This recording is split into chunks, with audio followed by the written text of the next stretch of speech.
Madame, Monsieur, bonsoir. Merci de nous rejoindre à la une de l'actualité. À Borj Bouarerij, le secteur industriel est en pleine croissance, notamment grâce à la multiplication des partenariats.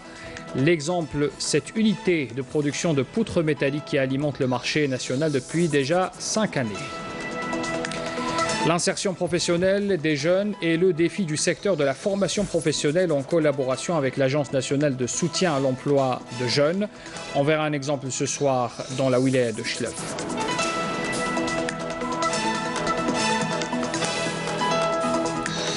Et puis on parle ce soir de cette bibliothèque que réceptionnera Skikta bientôt, une nouvelle structure de style mauresque dont l'emplacement au centre-ville permettra de drainer beaucoup de monde. Un reportage à suivre tout à l'heure.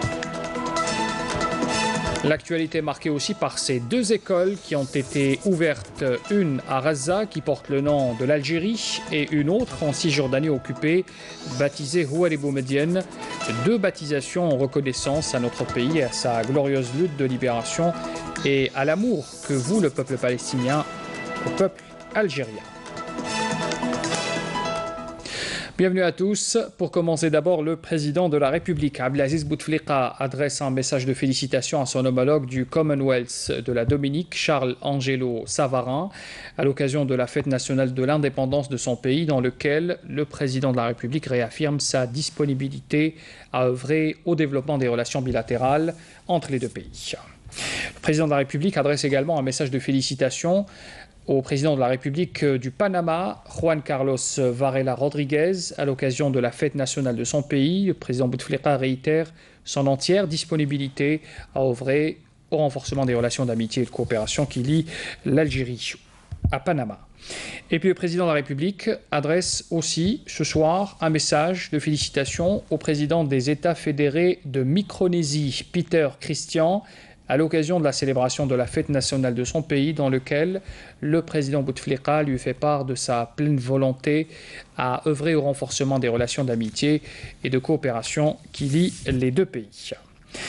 Abdelkader Ben Salah, le représentant du président de la République, également président du Conseil de la Nation, représente donc le président de la République à cette conférence internationale de la jeunesse en Égypte. Il s'est entretenu aujourd'hui avec le président de l'autorité palestinienne, Mahmoud Abbas. Les deux parties ont abordé la question relative à la situation en Palestine occupée, mais aussi dans la bande de Gaza, ainsi que la contribution de l'Algérie en matière d'aide au peuple palestinien frère.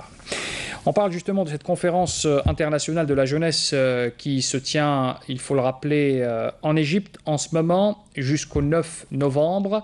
C'est un rendez-vous qui réunit les chefs d'État et de gouvernement de plusieurs pays. Pour rappel, c'est en réponse à l'invitation qu'avait donc envoyé Abdel Fattah Sisi, le président de la République d'Égypte, que Abdelaziz Bouteflika, président de la République, avait désigné Abdelkader Ben Salah, président du Conseil de la Nation, pour le représenter à cette réunion qui se tient, il faut le rappeler aussi, à Sharm el-Sheikh.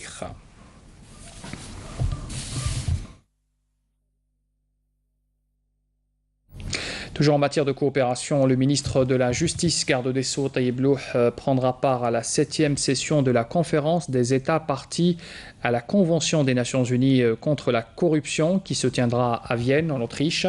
Le rendez-vous est à partir de demain. Et puis le ministre des Affaires étrangères, Abdelkader Messahel, s'est entretenu à Abu Dhabi avec plusieurs de ses homologues et de hauts responsables de l'organisation internationale avec lesquels il a procédé à un échange de vues et de consultations sur plusieurs questions, notamment des questions de sécurité régionale. Ces entretiens se sont déroulés en marge du forum de Sirbani, qu'organise les Émirats arabes unis. Le ministre s'est entretenu notamment avec ses homologues émiratis, égyptiens et jordaniens, rwandaises, tanzaniens également, avec lesquels il a abordé les relations bilatérales et les moyens de les développer davantage. Messahel s'est également entretenu avec le secrétaire général de la Ligue des États arabes, Ahmed Aboulghait. Il s'est également entretenu avec les représentants spéciaux du secrétaire général des Nations Unies pour la Libye, Hassan Salama. Enfin, le ministre a abordé la situation au Yémen avec le représentant spécial du secrétaire général des Nations Unies, Ismail Ould Ahmed Sheikh. Revenons en Algérie pour parler de la campagne électorale pour les locales du 23 novembre prochain qui se poursuit ce dimanche pour son 8e jour, avec au programme bien sûr les différents meetings des partis politiques et des indépendants qui sont en lice pour ce rendez-vous.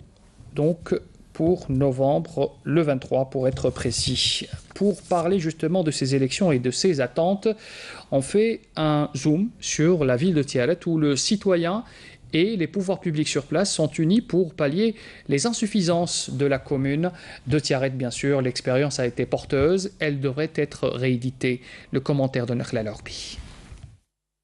La participation des citoyens à l'action publique semble avoir trouvé à Tiaret tout son sens, à tel point qu'elle se présente aujourd'hui comme un nouvel impératif. Le dialogue a de tout temps prévalu. Le président de l'APC et tous les responsables communaux ont toujours été à l'écoute, tenant compte de toutes nos propositions. Nous donnions notre avis et nous étions écoutés, que ce soit par le président d'APC ou par le secrétaire général.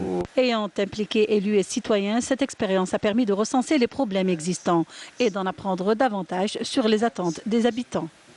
Le citoyen participe au développement en donnant son avis, en nous fournissant des informations utiles. يعني كانت معلومات يعني ونسجدوها في الواقع منها المتطلبات تاع الشباب يقول لك خصنا الملاعب. On est informé quant aux préoccupations des jeunes. Nous avons obtenu des résultats escomptés. Certains projets sont déjà en cours, alors que d'autres sont programmés pour le prochain mandat.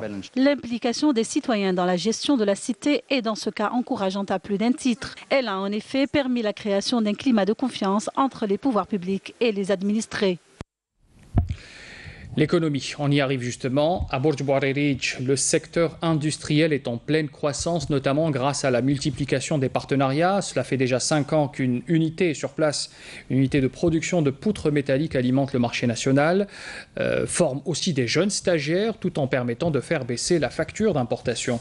Abdelhalim Yaïch. Réalisée dans le cadre d'un partenariat algéro-jordanien dans la wilaya de Borj Bouarerij, cette société de production de structures métalliques destinée à la construction produit chaque année plus de 5000 tonnes de poutres métalliques.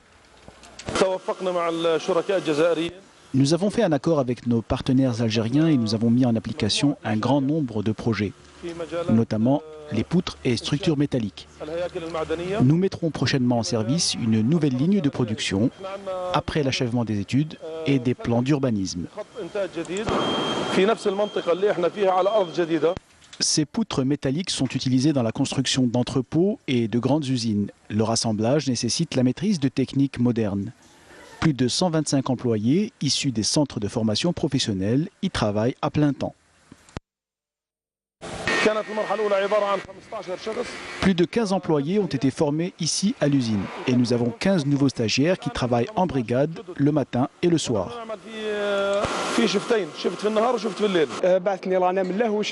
L'ADEME m'a permis de bénéficier d'une formation de peintre sur charpente métallique dans cette usine. J'ai été formé en soudure et ça fait 3 ans que je travaille ici. Le salaire est correct et nous sommes bien encadrés.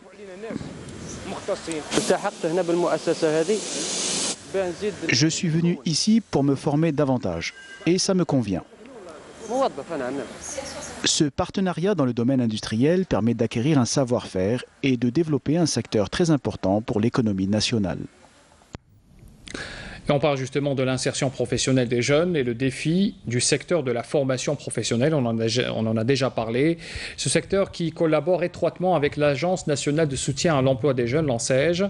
Justement, pour concrétiser ces projets, on choisit de parler ce soir d'un exemple précis, l'exemple de Ahmed, qui est natif de Chlef, vivant de cette coopération, justement, grâce à laquelle il a pu réaliser son projet. Voici son portrait signé ce soir Soumia Zarouali. Détenteur d'un diplôme de technicien en bâtiment, Ahmed a voulu monter son entreprise. Ambitieux, il choisit l'Agence nationale de soutien à l'emploi de jeunes pour réaliser son projet. celui de monter une petite entreprise de construction d'ourdi. Un projet prometteur qui a permis aux habitants de cette localité de Zebouja dans la wilaya de Chlef de trouver de l'emploi. J'ai été formé dans un centre de formation professionnelle. J'ai choisi le bâtiment comme spécialité. Après ma formation, j'ai adressé une demande à l'Agence nationale de soutien à l'emploi de jeunes, dans laquelle j'ai proposé mon projet. Et aujourd'hui, grâce à l'ANSEJ, j'ai réussi à le concrétiser. Jusqu'à présent, tout se passe bien. Nous disposons de 11 ou 12 employés à plein temps. Grâce aux efforts déployés par le secteur de la formation professionnelle qui œuvre à adapter les spécialités dans la formation selon la demande du marché de l'emploi et à accompagner ainsi qu'à orienter les titulaires de diplômes, plusieurs jeunes diplômés ont pu bénéficier de l'insertion professionnelle. Nous accompagnons les diplômés du secteur de la formation professionnelle dans différents domaines, ce qui va leur permettre d'intégrer le marché du travail.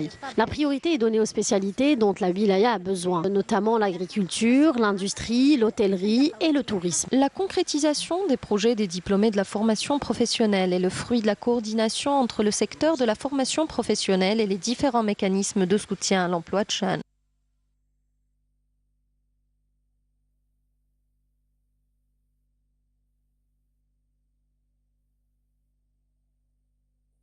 Allahu Akbar, Allahu Akbar. Ashhadu an la ilaha illallah.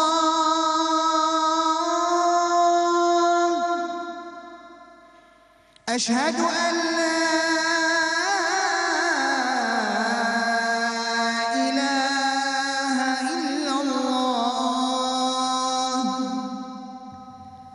أشهد أن محمدًا رسول الله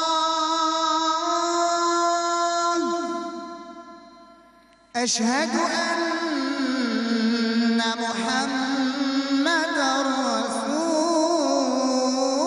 الله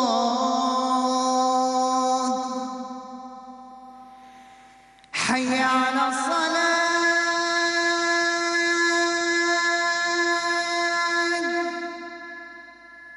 حي على الفلاح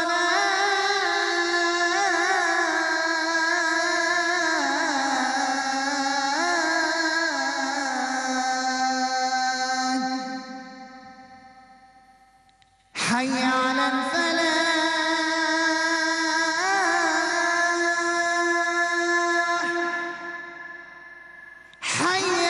الفلاح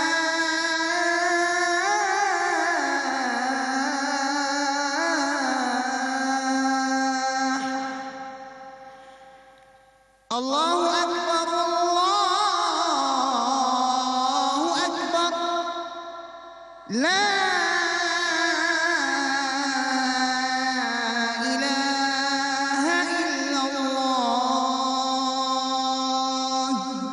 اللهم رب هذه الدعوة التامة والصلاة القائمة آت محمدا الوسيلة والفضيلة وابعثه مقاما محمودا الذي وعدته. L'appel à la prière pour Salat al-Aïcha pour Alger et ses environs. Taqabbal Allah Salat al-Jamia. On poursuit ce journal pour vous parler de ce communiqué du ministère de la Défense nationale qui nous apprend ce soir qu'une casemate pour terroristes a été détruite hier à Boumerdes par un détachement de l'armée nationale populaire. On apprend par ailleurs que les détachements de l'ANP et les éléments de la gendarmerie nationale ont arrêté à Insalah un narcotrafiquant et saisi 4890 comprimés psychotropes. Les gardes-frontières également ont intercepté à Tlemcen 628 kg de kif traité. Par ailleurs, les gardes-côtes ont déjoué à Atnes, dans la wilaya de Chlef, une tentative d'émigration clandestine de 13 personnes à bord d'une embarcation de construction artisanale, alors que 57 immigrants clandestins de différentes nationalités africaines ont été appréhendés à Sidi Bel Abbès, Tlemcen, Larwat et Ingezam. Également, selon le communiqué du MDN. Et puis en image, vous voyez à présent aussi cette saisie, cette opération de saisie qui a été conduite par des éléments de la sûreté de la Daïra de Boutlilis. Ces derniers qui ont procédé donc à l'arrestation d'un narcotrafiquant et à la saisie d'un quintal de kif traité au niveau de la wilaya de Blida. La fouille du véhicule du suspect qu'il conduisait au moment de son arrestation a permis la découverte de la quantité de kiff saisie qui était en forme de plaques soigneusement dissimulées dans sa voiture. Et puis, on parlait tout à l'heure en titre de ces 2 écoles qui ont été ouvertes à Gaza. C'est le symbole de la solidarité entre l'Algérie et la Palestine qui vient d'être concrétisé encore une fois. Ces 2 écoles qui portent le nom Algérie et une autre en Cisjordanie, baptisée Houari Boumedienne, en reconnaissance à notre pays et à sa glorieuse lutte de libération et à l'amour que voue le peuple palestinien à son peuple frère.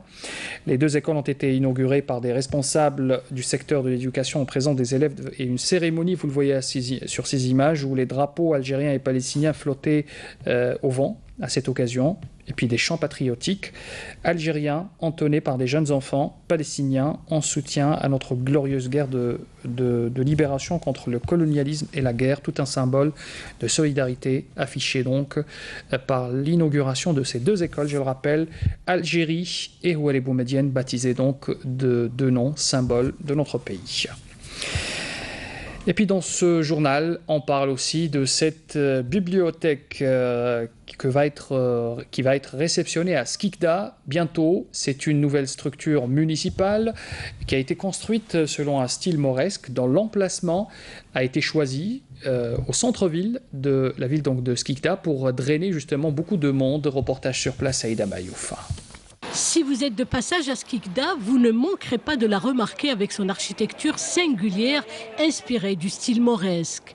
Il s'agit de la bibliothèque centrale en construction depuis 2014 et devant être mise en service fin de l'année en cours. Wilaya de Skikda a bénéficié du programme de son Excellence, Monsieur le Président de la République, d'un programme d'équipement très important de 31 opérations avec une valeur de 410 milliards, justement pour donner un autre sens, une autre dimension à la Skikda, wilaya culturelle.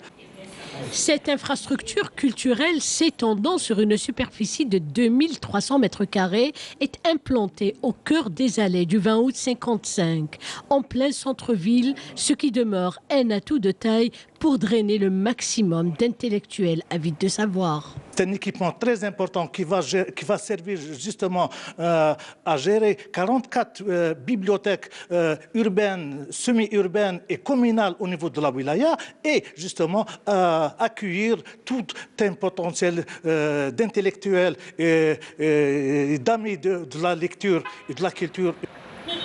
Outre les salles de lecture, ce haut lieu de savoir comprendra divers ateliers ainsi que des espaces culturels et scientifiques devant être dotés de moyens technologiques modernes. L'enveloppe budgétaire de cet édifice est de 50 milliards. Elle est sans équipement, donc on va l'équiper bientôt. Le cahier de charge est en cours de réalisation et l'on sait déjà. Donc on va l'équiper et l'inaugurer, Inch'Allah, en premier semestre 2018, qui est justement tout près de la wilaya et de l'université de Skikda, entouré de plusieurs lycées. Et comme ça, le lecteur skikdi trouvera justement son lieu d'information. L'intérieur de la bibliothèque centrale sera mis en valeur par une salle de conférence de 300 places, mais aussi d'une grande salle d'exposition. En somme, tout ce dont auront besoin les amis de la lecture et de la culture seront rassemblés dans cette bibliothèque principale. Le rappel des titres avant de terminer ce journal. D'abord l'économie, avec Burj Bouariri, un secteur industriel qui est en pleine croissance, notamment grâce à la multiplication des partenariats. Nous avons cité l'exemple ce soir de cette entreprise qui produit des poutres métalliques et qui alimente le marché national depuis 5 années déjà.